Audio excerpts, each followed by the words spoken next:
Today on the newscast, how Iran flipped the war script on Israel in 1 week. Get all the breaking details next. Hey folks, welcome to the newscast. A crazy, simply crazy week in the world's most strategic and chaotic region, the Middle East.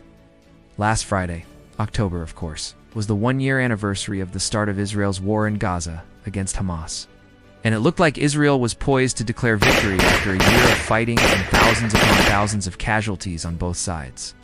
But then, bam, the Iranian-backed Hezbollah, surprise, surprise, October 7th attack happened.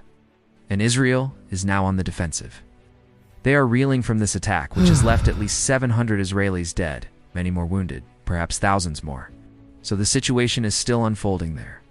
We have a lot of unknowns, but we do have some breaking news that came out today that I want to share with you. It seems that Iran is taking credit for flipping the war script on Israel and doing something that they said they were going to do for months.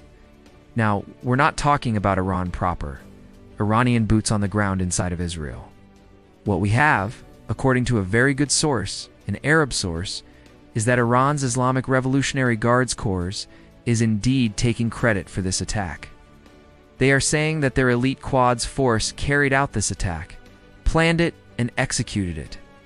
Now, what does that mean exactly? Does that mean that the fingerprints of the Iranian regime are on this attack?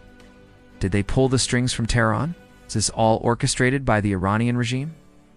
Folks, I believe so. Look, Iran's supreme leader Ayatollah Khomeini last month said that October would be a decisive month in this war. Remember, Israel has been fighting Hamas in Gaza for nearly a year. Iran has been fighting Israel in Syria and Iraq for years, and of course, through its proxies like Hezbollah in Lebanon and Hamas in Gaza for decades. So last month, when Khomeini made that statement, he was essentially saying, look, things have not really been going our way. We've taken significant blows over the past year plus from Israel, including the death of al-Baghdadi and the weakening of Hamas. So October is going to be the month where things turn. Things will change, and lo and behold, it happened.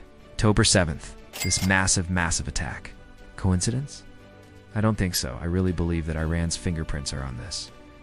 And folks, this should not be a surprise because if you've watched the newscast consistently over the past few months, we've laid out how Iran is hell-bent on opening a second front in the north. For months, we have reported here that Israel was bracing for this, that Israel's home front command was warning Israeli civilians that this is coming. You need to prepare. So Israel knew that this was coming.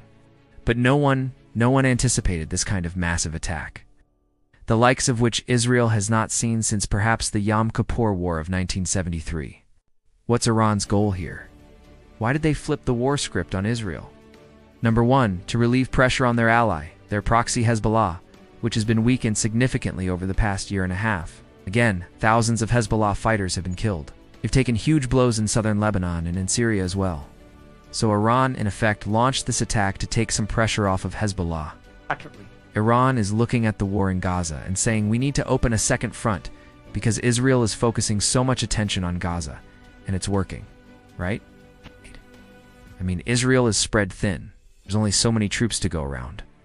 And Israel is heavily reliant on its air force to do the brunt of the work against Hamas in Gaza. Well, Iran says if we can open a second front, a northern front, then that will take some pressure off Hamas.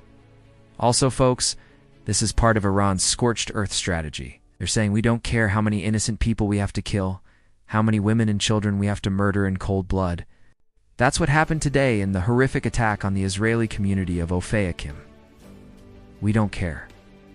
We are going to carry out attacks to inflict maximum casualties on Israel. And they succeeded today. Tehran is not ruling the world right now, but they are certainly giving Israel a run for its money and then some. And in the short term, again, things are not going well for Israel. Stay tuned. We will continue to bring you up-to-date breaking details each and every day here on the newscast. Hang in there. Don't panic. God is still on the throne. He is in control. Israel will prevail in the end. And hey, we know what happened today, the horrific massacre.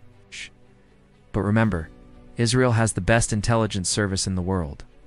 They will get to the bottom of this. They will find those responsible, and they will hold them accountable.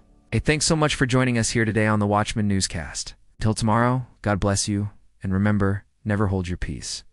Hey everyone, thanks for checking out the Watchman Newscast. If you enjoyed this episode and want to see more, make sure you go ahead and hit the like button and subscribe for new episodes every weekend.